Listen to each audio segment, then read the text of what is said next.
تقدیر کا جو عقیدہ شریعت نے بیان کیا ہے اس کا بھی لوگ غلط استعمال کر رہے ہوتے ہیں, غلط جگہ فٹ کر رہے ہوتے ہیں اس کو. ہمارا عقیدہ ہے نا کہ سب کچھ پہلے سے کیا ہے, طے شدہ, موت لکھی ہوئی, رزق لکھا ہوا, حتیٰ کہ جنت جہنم بھی لکھا ہوا ہے. قرآن نے یہ عقیدہ بیان کیا موٹیویٹ کرنے کے لیے, مایوس کرنے کے لیے نہیں. ہم کیا ہو رہے ہیں, مایوس, کہ یار جب جنت بھی لکھی ہوئی جہنم بھی لکھی ہوئی تو عمل کا کیا فائدہ, جانا تو جہاں ہے وہیں جائیں گے ہم, ٹھیک ہے. جب صحت اور موت لکھی ہوئی ہے تو صحت بنانے کا, جب ہر ایک کی عمر لکھی ہوئی ہے تو صبح جاگنگ کی ٹینشن لینے کا. بے بول لو کیا ہو گیا بھائی جب لکھا ہوا ہے کہ یہ بندہ 50 سال میں مرے گا, تھوڑا بڑھا لیتے ہیں احتیاطاً, 80 سال میں مرے گا, ایک مثال دیں, ہم کیوں جلدی ماریں اس کو 30 سال پہلے, 80 زیادہ ہو جائیں گے پھر تو وہ جاگنگ بالکل بھی نہیں کرے گا, 50 ہی کر لو. فرض کرو یہ بندہ کب مرے گا, 50 سال. تو جاگنگ کا کوئی فائدہ ہے صبح صبح اٹھنے کا, کولیسٹرول لیول چیک کرنے کا, شوگر, لڈو, احتیاط, موٹاپا کم کرو, سب ٹوپی ڈرامہ ہے بھائی. موت تو کیا ہے, لکھا ہوا ہے. ہمارے ہاں بہاری, میں بہاری نہیں ہوں لیکن ہمارے دوستوں میں بہاری ہیں, ان کے ہاں مشہور ہے کہ جب انسان کی شامت آتی ہے تو اونٹ پہ بیٹھے ہوئے آدمی کو بھی کتا کاٹ لے, حالانکہ کتا وہاں تک, لیکن جب شامت آتی ہے کتے کو اللہ وہاں پہنچا دے, یا اونٹ کو بٹھا دیتے ہیں اس میں. ویسے شرافت سے اونٹ چلتا چلا جا رہا ہے, کتے کو دیکھ کے بیٹھ جاتا ہے زمین. بات بالکل صحیح ہے, جب شامت آتی ہے تو ایسا ہوتا ہے. یہ تقدیر کا عقیدہ ہے کہ جو ہے وہ ہوگا, لیکن مسلمان اس تقدیر کا غلط استعمال کر رہے ہیں. غلط استعمال کیا کر رہے ہیں, عمل کا کیا فائدہ جب جنت جہنم لکھی ہوئی ہے, صحت بنانے کا کیا فائدہ جب صحت اور بیماری پہلے سے لکھی ہوئی ہے, کرونا کا ٹیکہ لگانے کا کیا فائدہ, ویکسین کا کیا فائدہ, وہ تو جو مرنا ہے وہ تو مرے گا. اور اللہ بھلا کرے موٹاپا کم کرنے کا کیا فائدہ, بھائی شوگر لکھی ہوئی ہے تو ایک شوگر کے مریض بیٹھے ہوئے تھے ہوٹل میں, بچپن کا واقعہ ہے, وہ چائے میں چینی ڈال ڈال کر نا شہد بنا رہا ہے, پینے لگا تو کسی نے بولا بھائی تجھے شوگر ہے مرے گا, اس نے کہا ابے ان چیزوں سے کچھ بھی نہیں. اب تک ان للہ ہو چکا ہوگا, مجھے غالب گمان یہی. ابے انسان ایک پھر کہنے لگے انسان کھاتا ہوا مرتا ہوا بھی اچھا لگتا ہے. میں نے کہا ابھی مر نہیں رہا نا اس لیے کہہ رہا ہے, جب مرنے لگے گا کہے گا یار نہ کھاتا ہوا مرتا ہوا اچھا لگ رہا ہے نہ بھوکا مرتا ہوا. مرتا ہوا کوئی بھی کسی کو اچھا نہیں لگتا, اپنے آپ کو بھی نہیں لگتا. آدمی کہتا ہے میں کیوں مر رہا ہوں, تو اسباب مسلمان اختیار نہیں کرتا یہ سوچ کے کہ کیا ہے تقدیر میں گارڈ نہیں رکھتے نا علماء. بہت سے علماء کو ہم نے دیکھا ہے, اور آج کل اس کو سادگی سمجھی جاتی ہے, سمجھا جاتا ہے. ہم حضرت جی کے پاس گئے, کوئی گارڈ نہیں تھے, ڈائریکٹ گلے ملے ان سے جا کے, اتنے سادہ اللہ, اتنے نیک. بھائی اللہ بچائے, میں کسی بزرگ کو بے وقوف نہیں کہہ رہا, لیکن عمل سے تو یہی لگ رہا ہے اگر آپ مشہور ہیں اور خطرہ ہے اور آپ کے گارڈ نہیں ہے تو کیا ہے, بولو حماقت ہے نا یہ. کیا کراچی میں تو ایک جو جس کے نہیں بھی خطرہ ہوتا وہ بھی مر جاتا ہے. کسی بھی وقت کراچی میں کوئی کسی کی جیب میں کسی بھی ٹائم پہ بم رکھ سکتا ہے کہ نہیں رکھ سکتا. یہ آپ کو پتا ہے اتنے ہیروئنچی کہاں گئے, کراچی میں ہیروئنچی ایک دم غائب. مجھے نہیں پتا کہاں گئے, لیکن اڑتی سنی ہے, اللہ ہی جانے. کہتے ہیں کہ جب شروع میں ٹارگٹ کلنگ ہو رہی تھی, بم دھماکے, تو بہت سے ہیروئنچیوں کو, واللہ عالم صحیح خبر ہے جھوٹی مجھے یقین پتہ نہیں ہے لیکن سنی ہے, لیکن ایک دم سے جو ہیروئنچی شارٹ ہو گئے, توبہ تو نہیں کر سکتے اتنی جلدی کہ سارے دھل دھلا کے نیک ہو گئے ہوں, لیکن شارٹ ہو ایک دم سے ہو گئے. بعض خبریں اس طرح کی بھی ہیں کہ بم رکھ کے ان کو جہاں پھٹوانا تھا کسی نے پیسے کھلائے ہوئے, تو یہ پڑیا لے وہاں چلا جا, وہ وہاں گیا ڈھیم بندہ ہی اڑا دیا. واللہ ہو سکتا ہے جھوٹی خبر ہو. تو ان حالات میں مسجدوں میں سیکیورٹی کا انتظام, بولو اس کو اچھا سمجھا جاتا ہے. آپ کے گارڈ نہیں ہے, سادگی ہے, اور ماشاءاللہ بہت نیک ہیں, کوئی بھی کسی بھی وقت گلے حضرت جی سے مل سکتے. بہت سے حضرت جی ایسے دنیا میں آئے ہیں جن سے جب کوئی گلے ملائے اس کے بعد دوبارہ وہ کسی سے گلے ملنے کے قابل, اخبار میں آئے وہ اگلے دن. بہت سے کیسز ہیں, جو ملا وہ بھی گیا. افغانستان میں تو بہت سے امریکیوں سے, بہت سے طالبان گلے مل کے انہوں نے کباڑا کیا ہے. بہت سے رپورٹیں آتی ہیں اس طرح کی نا, وہاں سے خبریں آتی ہیں کہ وہ گلے ملے, اور وہ جنت میں بھی اب کیا کر رہے ہیں, جنت میں یا برزخ میں بغلگیری ہو رہے ہیں. وہ چھوڑ ہی نہیں رہا اس کو, کہہ رہے اب کہاں لے کر آ گیا مجھے. تو جب ایسے حالات ہوں تو ایسے موقع پہ سیکیورٹی کا انتظام نہ کرنا, اور یہ کہنا موت تو لکھی ہوئی ہے جب آنی ہوگی آ جائے گی, یہ تقدیر کے عقیدے کا صحیح استعمال ہے یا غلط استعمال. اس کا مطلب علم ہے, کھوپڑی علم ہے, تقدیر کا علم. آیتیں بھی یاد ہوں گی اس کو جو لکھا ہوا ہے, حدیث میں آتا ہے رسول اللہ صلی اللہ علیہ وسلم نے عبداللہ بن عباس سے فرمایا, وَاعْلَمْ أَنَّ مَا أَصَابَكَ لَمْ يَكُنْ لِيُخْطِئَكَ، اے نوجوان، اے غلام، لڑکے، یقین کر لے جو مصیبت تیرے مقدر میں لکھی ہے ایسا ہو ہی نہیں سکتا کہ وہ تجھے نہ پہنچے، اور جو چیز تجھے نہیں ملنے والی، جو نعمت، یہ ہو ہی نہیں سکتا کہ وہ نعمت تجھے مل جائے۔ رفعت الاقلام وجفت الصحف، تقدیر کے قلم سے اللہ نے جو لکھنا تھا لکھ کے قلم کو ہٹا دیا، اور اس کی سیاہی بھی خشک ہو چکی ہے، اب اس میں چینجنگ نہیں ہو سکتی، سب کچھ طے ہو چکا ہے۔ لیکن اس کے باوجود نبی کی زندگی دیکھو، احتیاط۔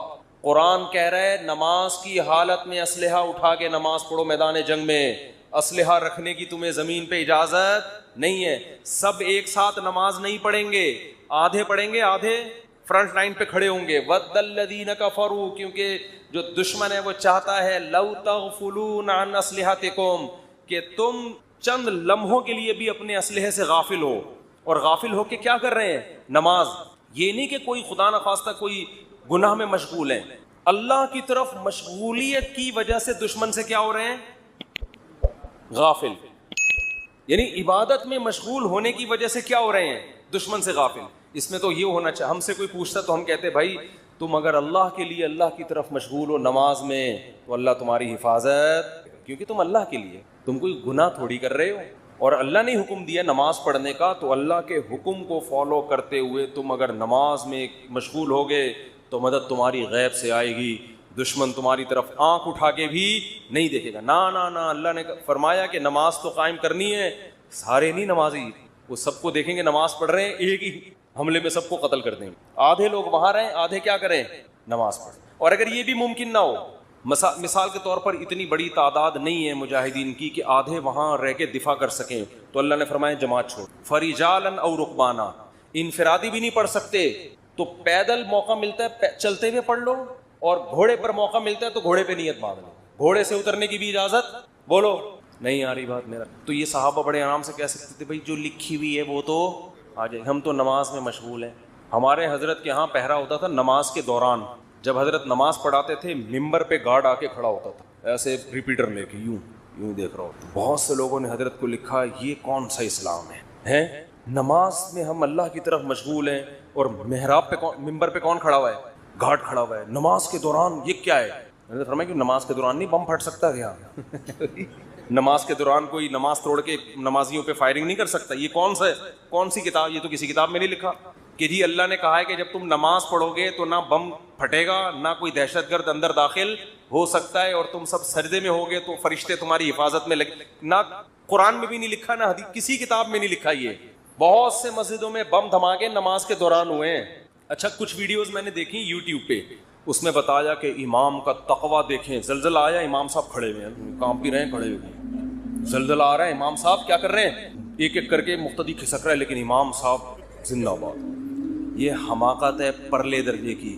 نبی نے فرمایا نماز میں اگر سانپ دیکھو تو یہ نہیں فرمایا کہ خشوع و خضوع میں مشغول رہو، سانپ تمہارا کچھ بھی نہیں بگاڑے۔ صحیح بخاری مسلم کی غالباً حدیث ہے، آپ نے فرمایا اس کو مارو، قتل کرو سانپ کو، نماز توڑ دیں آپ جا کے اس کو قتل کریں۔ بھائی کسی کو مار دے گا، نماز پڑھ لینا آرام سے، ورنہ نماز جنازہ ہوگی تھوڑی دیر میں، پھر 15-20 آدمیوں کی۔ اللاجیکل باتیں آج بہت سے مذہبی لوگوں کا حصہ بن چکی ہیں، ان کی سوچ کا۔ اللاجیکل بات جب کریں گے، بات ایسی کریں گے، آدمی کہے گا تو چپ رہتا تو زیادہ اچھا۔ اللاجیکل بات، اور اس کو سمجھتے ہیں بزرگی اور کمال، اسی وجہ سے مار بھی کھا رہے ہیں لوگ۔ بہت سے دینداروں سے نفرت کرنے لگے ہیں کہ یار ان کی باتیں کھوپڑی میں آنے والی نہیں ہے، یہ پتہ نہیں کون سے زمانے کی باتیں کر رہے ہیں، یہ بس نہیں چلا جا سکتا دین پہ۔ بھائی یہ تو میں یہ عرض کر رہا تھا، ادھر قرآن نے حکم دیا کہ نماز کے دوران بھی، کیونکہ ایسا نہ بلا وجہ کلاشن کوفے لے کے مسجدوں میں آ جائیں جہاں خطرہ ہو، میدان جنگ میں تو خطرہ ہوتا ہے نا، تو قرآن کیا کہہ رہا ہے؟ نماز میں بھی آپ نے اسلحہ اٹھا کے نماز پڑھی، اور آدھے لوگ ادھر ہوں گے، یہ بھی نہ ہو فرجالن او رکبانا، تو پیدل یا سوار ہو کے نماز پڑھو۔ جماعت سے نماز ایسے موقع پہ کیا ہے؟ معاف ہے، کیونکہ اصل مسئلہ کیا ہے؟ وہاں کا مسئلہ ہے، پہلے اس کو نمٹاؤ۔ اور سناؤں آپ کو آگے میں، پوری امت کا اس پر اجماع ہے کہ اگر دشمن آپ کے قیدیوں کو ڈھال بنا کے لے آئے سامنے، لڑائی ہو رہی ہے، بہت سے آپ کے مسلمان قیدی دشمن کی قید میں تھے، سمجھ رہے ہیں؟ بہت سے آپ کے مسلمان قیدی کہاں تھے؟ دشمن کی قید۔ میدان جنگ میں وہ سامنے لے آئے ان کو فرنٹ پہ، معصوم بچے ہیں یا عورتیں ہیں یا معصوم مسلمان ہیں۔ اب آپ اگر فائر کریں گے تو کس کو لگے گا؟ مسلمان. آپ اگر تیر چلائیں گے تو ہو سکتا ہے کوئی معصوم بچے کو میدان جنگ میں انہوں نے ڈھال بنا دیا, آپ کے لیے جائز ہے فائر کر. وجہ اس کی یہ کہ اگر اس بیس پہ آپ رک گئے تو وہ غالب آ جائے گا, وہ تو آپ کو قیدی بنا کے لے جائے گا, وہ تو آپ کو اس سے زیادہ قتل کرے گا. اب مجبور ہیں, آپ نے نیت کرنی ہے دشمن کو مارنے کی, لیکن چونکہ لاجک کیا کہتی ہے, لاجک یہی کہتی ہے بھائی آپ کے علاوہ اب آپ کے پاس اس کے علاوہ کوئی آپشن نہیں ہے, کیونکہ وہ ہمیشہ پھر یہ کریں گے. تو اس لیے ایسے موقع پہ جنگ میں اگر آپ کے اپنے جو ڈھال بنائی ہوئی انہوں نے ان بندوں پہ گولیاں لگ رہی ہیں تو تمام فقہا کا اس پر اجماع ہے کہ میدان جنگ میں آپ کو اجازت ہے اپنے آدمی قتل کرنے کی. نیت اپنے آدمیوں کی نہ ہو, نیت کس کی ہو, ان کی ہو. یہ مجبوری ہے, اس کے بغیر ہو نہیں سکتا.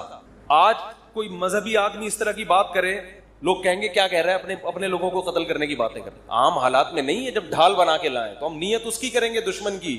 بھائی اب مجبوری ہے, اگر مارا جا رہا ہے تو کیا کریں, ورنہ تو وہ ایسے موقع پہ کسی نے یہ نہیں لکھا کہ ہم مسلح بچھا کے بس اب تو ہمارے پاس دعا کے علاوہ کوئی آپشن نہیں. ہم کہیں گے اللہ یہ معصوم مسلمان ہمارے سامنے لے آئے, اے اللہ بس معاف کر دے, اے اللہ کیا کر, ہم تو مجبور ہیں. اب تو اللہ کہے گا بھائی زمین میں جب تک ہو تو جو اسباب اختیار کرے گا مدد اس کے ساتھ ہوگی. سمجھ رہے ہو, مدد کس کے ساتھ ہوگی, جو گراؤنڈ ریئلٹی کو دیکھے گا. جنگ میں ایسا ہوتا ہے, چالیں چلی جاتی ہیں جنگ میں, مختلف حربے استعمال کیے جاتے ہیں. تو میں یہ عرض کر رہا تھا, یہ جو تقدیر کا عقیدہ ہے اس کا صحیح مطلب کیا ہے, اس کو سمجھیں.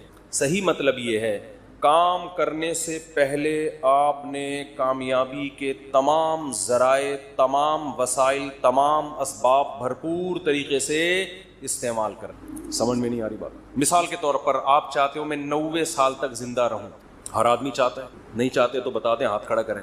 جو حضرات سبھی چاہتے ہیں, ہر آدمی چاہتا ہے میں 90 سال تک.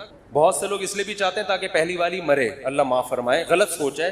ان کو پتا ہوتا ہے ہماری زندگی میں اس کے مرنے کا کوئی چانس, بہت غلط سوچ ہے یہ میں بتا دوں, لیکن ہے بعض لوگوں کی. تو ہر آدمی چاہتا ہے, عورتیں بھی مرد بھی. آپ نے کیا کرنا ہے, اور اللہ کی طرف سے بھی اجازت ہے, حدیث میں آتا ہے, مفہوم حدیث کا, مسلمان کی جو لمبی عمر ہے وہ اس کے حق میں کیا ہے, رحمت ہے. اس کی زندگی میں رمضان کے روزے زیادہ ہوں گے, اس کی زندگی میں صدقات زیادہ ہوں گے, اس کی زندگی میں زکاتیں زیادہ ہوں گی. تو اعمال کا ایک بہت لمبی عمر مسلمان اگر نیکیاں کرے اس میں تو بہت بڑی اللہ کی نعمت ہے, بہت بڑی رحمت ہے. اس کے پاس اعمال کا ذخیرہ بہت زیادہ, اس کے پاس لیلۃ القدریں زیادہ ہوں گی, اس کے پاس بقرعید کی قربانیاں زیادہ ہوں گی, بہت کچھ اس کے پاس زیادہ ہوگا. اب آپ نے کیا کیا, آپ نے کہا بھائی زندگی چاہیے, اللہ نے حکم دیا اسباب اختیار کرو. سمجھتے ہو, جو بھی اسباب, اور ہر چیز کے ماہرین سے پوچھا جاتا ہے کہ اس کا سبب کیا ہے. آپ چاہتے ہو, آپ کے پاس W11 ہے, مزدہ ہے, آپ چاہتے ہو کہ یہ لانگ لائف ہو اس کی, تو آپ مفتیوں سے پوچھو گے. آپ کس سے پوچھو گے, میکینکس, جو مزدہ کے میکینک ہو. آپ کے پاس 1 to 5 ہے, آپ 1 to 5 کے جو میکینک ہیں ان سے پوچھو گے, یار میں چاہتا ہوں جو میری بائک آج جیسی چمک رہی ہے اور جیسی انجن کی پاور آج ہے 20 سال کے بعد بھی یہ ایسی رہی. تو آپ کو بتائے گا بھائی آئل جلدی چینج کر لیا کرو, مینٹیننس کا خیال کرو, یہ کرو, وغیرہ وغیرہ وغیرہ. آپ کسی مولانا صاحب کے پاس آؤ گے تو وہ آپ کو اس کا جواب بولو, وہ یہ بتائے گا کہ یعنی اگر آپ لمبی عمر چاہتے ہو, یہ باڈی بھی تو ایک مشین ہے نا, تو آپ اس کے لیے ڈاکٹروں کے پاس جاؤ گے, علماء کے پاس نہیں. علماء کے پاس صرف یہ پوچھنے کے لیے آؤ گے کہ لمبی عمر کا اسلام میں کوئی فائدہ بھی ہے یا نہیں, یہ بتا دیں آپ مجھے. باقی عمر, صحت کیسے ہوگی, عمر میں اضافہ کیسے ہوگا, یہ کون بتائے گا, یہ میں نہیں بتاؤں گا, ٹھیک ہے, یہ میں نہیں بتاؤں گا. یہ کون بتائے گا, یہ ڈاکٹر صاحب بتائیں گے. تو اب ڈاکٹروں سے پوچھا جائے گا تو آپ کو ڈاکٹر بتائیں گے بھائی کولیسٹرول لیول چیک کرو وغیرہ, جو بھی بتاتے ہیں. اب وہ الگ بات ہے, خود بہت جلدی مر جاتے ہیں. اکثر ڈاکٹر بیچارے پتہ نہیں کیوں بہت جلدی مر رہے ہیں. مجھے حکیم 99 سال تک زندہ میں نے دیکھے ہیں, 90-99, ڈاکٹر جلدی مر رہے ہیں. یہ عجیب بات ہے, حالانکہ علم ڈاکٹروں کے پاس حکیموں سے جدید علم ہے نا. اس کی وجہ پتہ ہے کیا ہے, ڈاکٹر صحت کے اصول بتاتے ہیں, خود اس پر عمل کرتے نہیں ہیں. سگریٹ کے آپ ان سے تقریر کروا لو, سگریٹ کے اتنے نقصان, خود 6 ڈبے ایک دن میں خالی کر رہے ہوں گے. تو باتیں کرنے سے صحت نہیں بنتی. حکیموں کو ہم نے دیکھا ہے جو بیسک صحت کے اصول ہیں نا ان کو فالو کر رہے ہوتے ہیں. رات کو جلدی سونا, صبح جلدی اٹھنا, صبح لمبی واک کرنا, تھوڑا کھانا, یہ بیسک اصولوں پر 90-95 سال کے ہم نے بہت دیکھے. تو وہ بیسک اصولوں کو نا لے کے چل رہے ہوتے ہیں. خیر, تو آپ کو پتہ چل گیا بھائی صحت کا یہ اصول ہے, تو آپ نے جاگنگ شروع کر دی, جم جانا شروع کر دیا, یہ بھی ہو گیا, وہ بھی ہو گیا. اونٹ پہ ایک دن بیٹھے پاگل کتے نے کاٹ لیا آپ کو اور آپ کیا ہو گئے, مر گئے, ہسپتال میں پڑے ہیں. یہاں تقدیر کام آئے گی. اب آپ نے غم نہیں کرنا یار میں نے تو اتنا کچھ کیا, میں نے یہ, میں یوں. تو ایسے موقع پہ یہ اس موقع کی حدیث ہے, وَعْلَمْ أَنَّمَا أَصَابَكَ لَمْ يَكُنْ لِيُخْطِئَكَ. نبی حضرت عبداللہ بن عباس سے فرما رہے ہیں کہ یقین کر لے جو مصیبت تجھے پہنچی ایسا ہو ہی نہیں سکتا تھا کہ وہ نہ پہنچے, بس اللہ نے مقدر یہی کیا ہوا تھا. تم نے اپنے اسباب اختیار کر لیے, تمہیں ثواب مل گیا, لیکن اللہ نہیں چاہتا تھا. بات آ رہی ہے سمجھ میں؟ تو ہو جاتا ہے ایسے موقع پہ ہے, پہلے نہیں ہے, کام کے بعد ہے, بشرطے کہ آپ نے کام پورا کیا ہو. آپ نے کام پورا کیا, اگر آپ نے کام پورا نہیں کیا پھر تسلی کا آپ کو حکم نہیں ہے. آپ شوگر کے مریض ہیں, 6 لڈو کھا کے آپ کی شوگر ہائی ہو گئی, آپ پڑھے میں کہہ رہے ہیں مقدر میں یہی لکھا ہوا تھا, گناہ ملے گا ایسے الفاظ کہنے سے. اللہ کہے گا یہ لکھا ہوا تھا مگر تیری حماقت کے ساتھ لکھا ہوا تھا.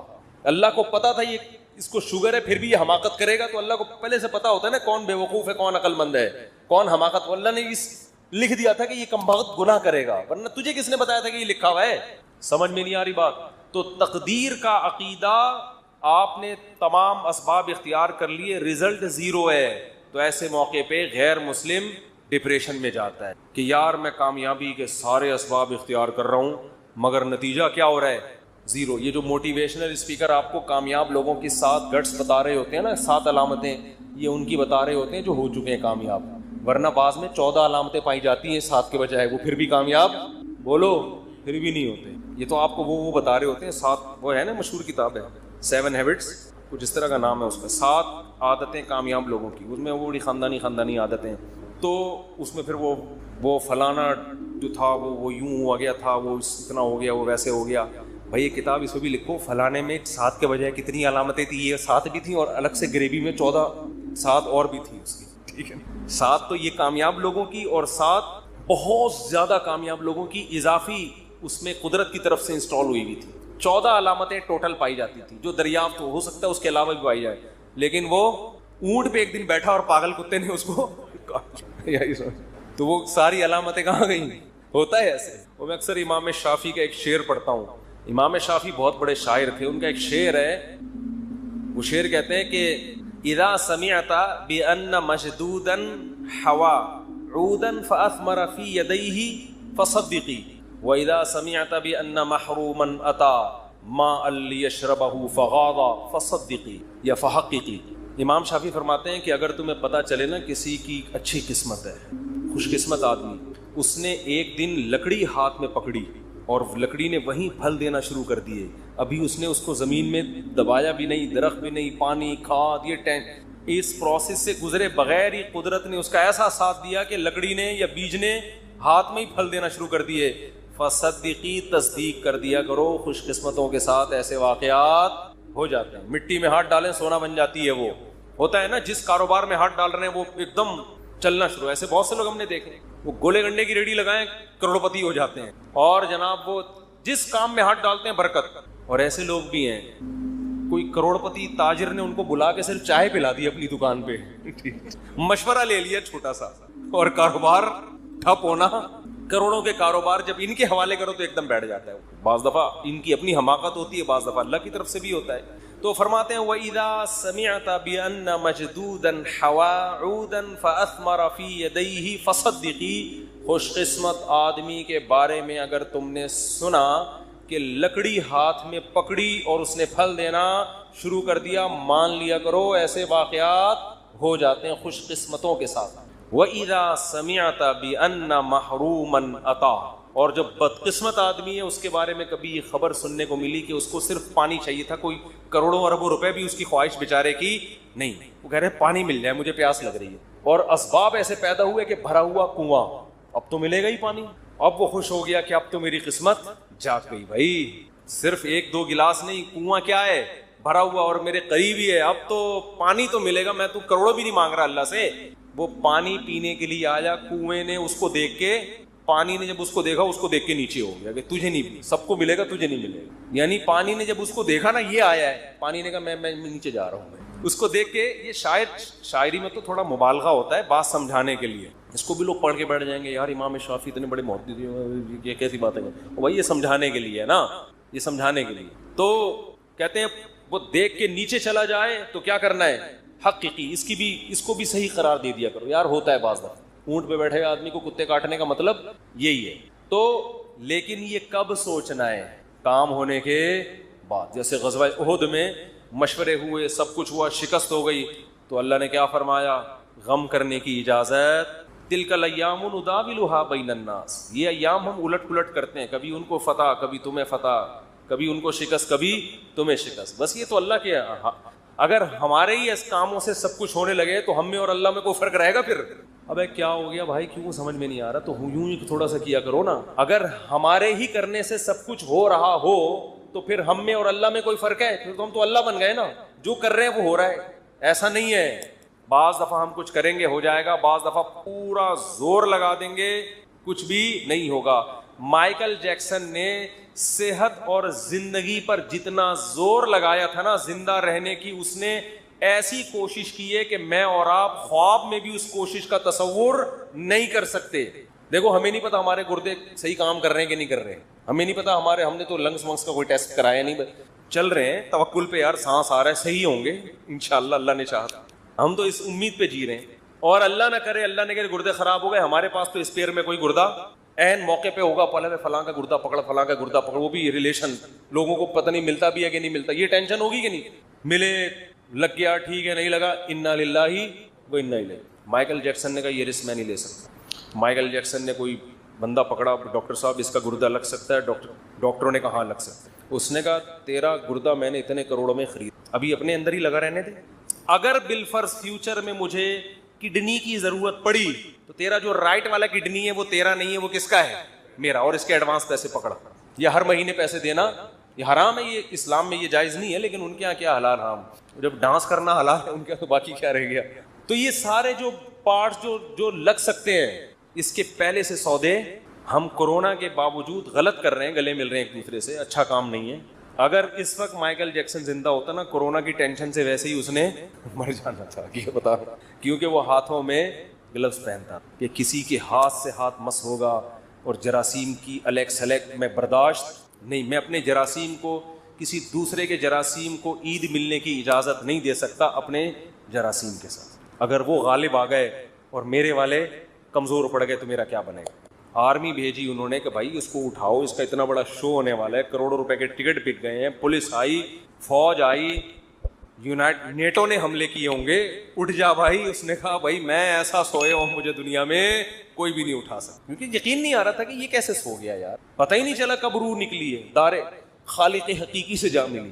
تو یہاں مائیکل جیکسن کے لواحقین اول تو ہوتے ہی نہیں, ان لوگ کے لواحقین بھی نہیں ہوتے زیادہ, ان لوگوں کے لواحقین بھی زیادہ, نہ شادی ہوتی ہے نہ بچے ہوتے ہیں, لواحقین تو ہم لوگ کے ہوتے ہیں بھائی.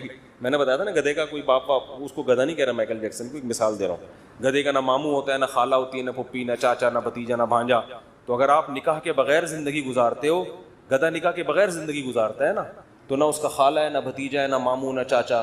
جو نکاح کے بغیر زندگی گزارتے ہیں ان کا بھی نہ باپ ہوتا ہے, نہ خالہ, نہ چاچو, نہ ماما. مائیکل جیکسن کا تھا, لیکن میں ایک مثال دوں, بہت سمٹ کے بہت تھوڑے سے رہ گئے, ایک عدد ابا اور شاید ایک آدھ کوئی وہ ہے, بیوی تھی, بچی بھی ایک, چلو بہت بزرگ تھے ان کے.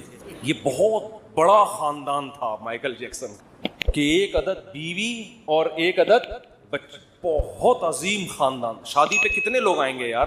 اب شادی کس کی بیٹی کی شادی پہ, سوری, ایک گورے نے کتاب لکھی ہے ٹینشن سے بچنے کی.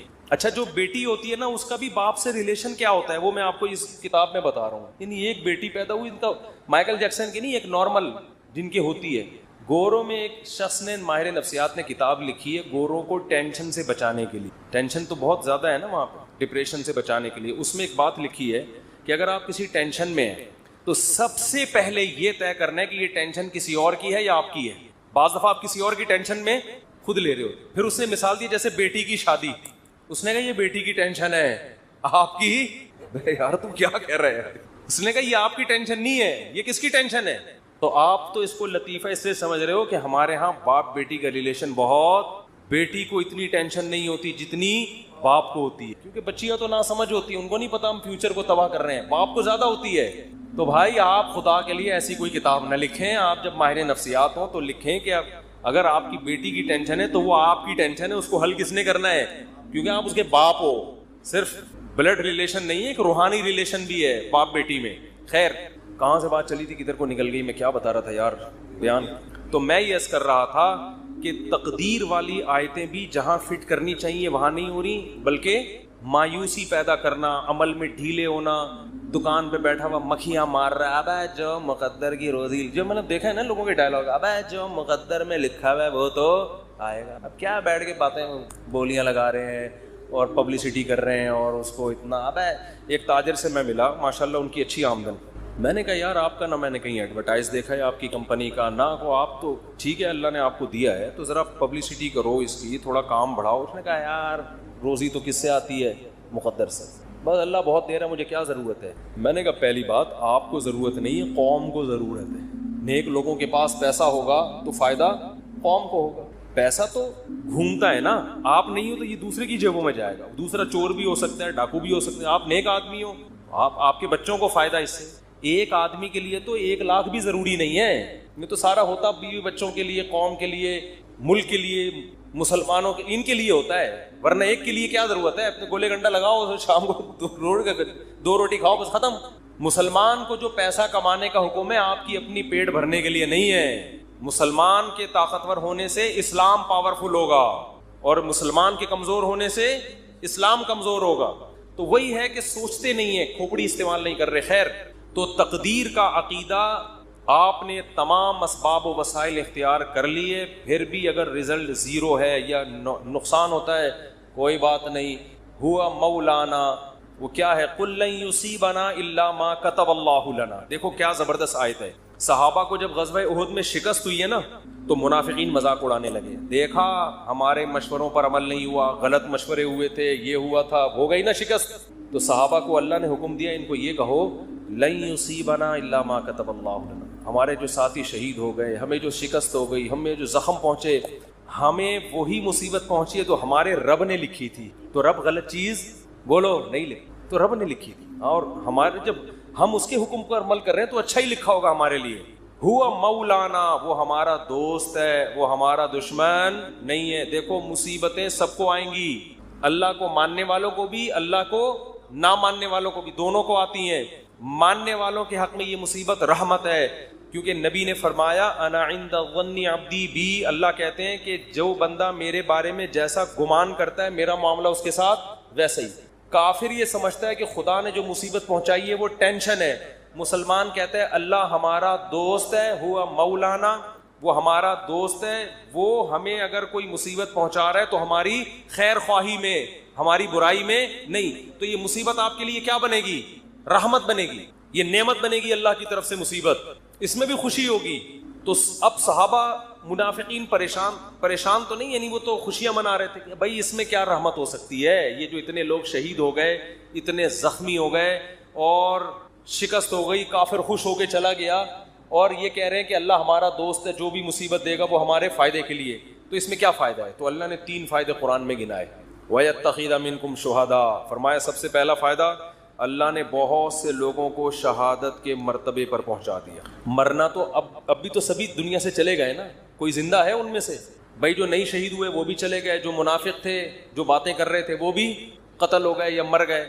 لیکن نام کس کا لیا جاتا ہے, غزوہ احد کے شہداء کا. حضرت حمزہ رضی اللہ تعالیٰ عنہ کی قبر مبارک پانی کے کنارے پر تھی. عمر بن عبدالعزیز کے دور میں کسی کو خواب آیا کہ وہ, انہوں نے بتایا کہ پانی گزر رہا ہے اور میری میت کو یہاں سے نکالو. تو وہاں سے ان کی جب میت کو نکالا گیا تو بالکل تازہ خون بہہ رہا تھا. شہداء کا خون تو میں نے خود سونگا ہے, اور کچھ شہداء کے خون کی خوشبو تو میں نے اپنی ناک سے سونگھی ہے.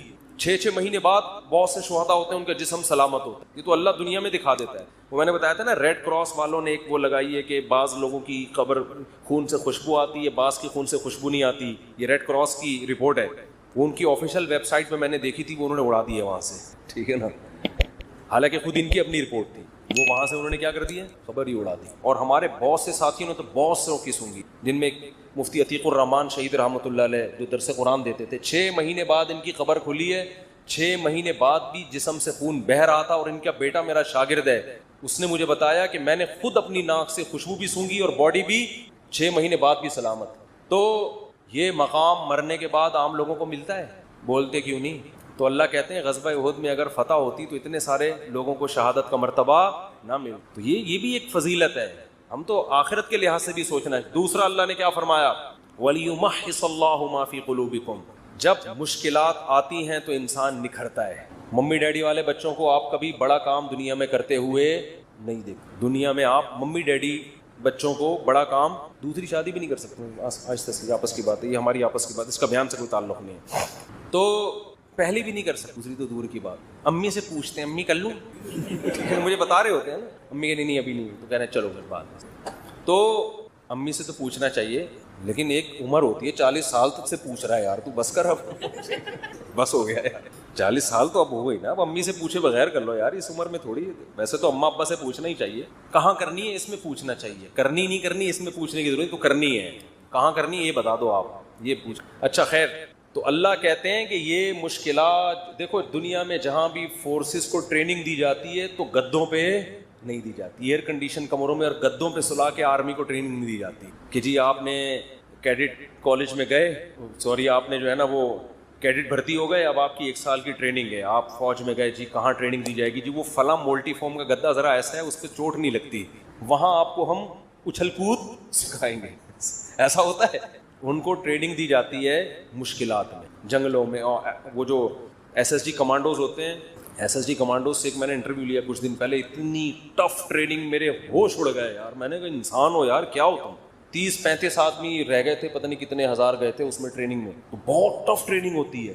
لیکن وہ ٹف ٹریننگ کے بعد لائف بن جاتی ہے, پھر کوئی کام ان کو ٹف لگتا نہیں. اس نے مجھے بتایا کہ SSG ٹریننگ میں اتنی ٹف ٹریننگ ہوتی ہے, جنگلوں میں چھوڑ دیتے ہیں بغیر پانی کے, بغیر خوراک کے, اور اس ٹف ٹریننگ میں بہت سے لوگ بھاگتے, جو بھاگتے چاہتے ہیں اس کو بھاگنے دیتے ہیں, یہ زبردستی والا کام نہیں, بھاگتے بھاگتے تھوڑے سے لوگ آخر میں رہ جاتے ہیں. تو ٹف ٹریننگ کا فائدہ کیا ہوتا ہے, لائف آپ کی بن جاتی ہے, پھر کوئی کام آپ کو ٹف لگتا نہیں, آپ چل سکتے ہو, آپ دوڑ سکتے ہو, پھر بہت اچھی زندگی گزرتی ہے, آپ ہنسی خوشی زندگی.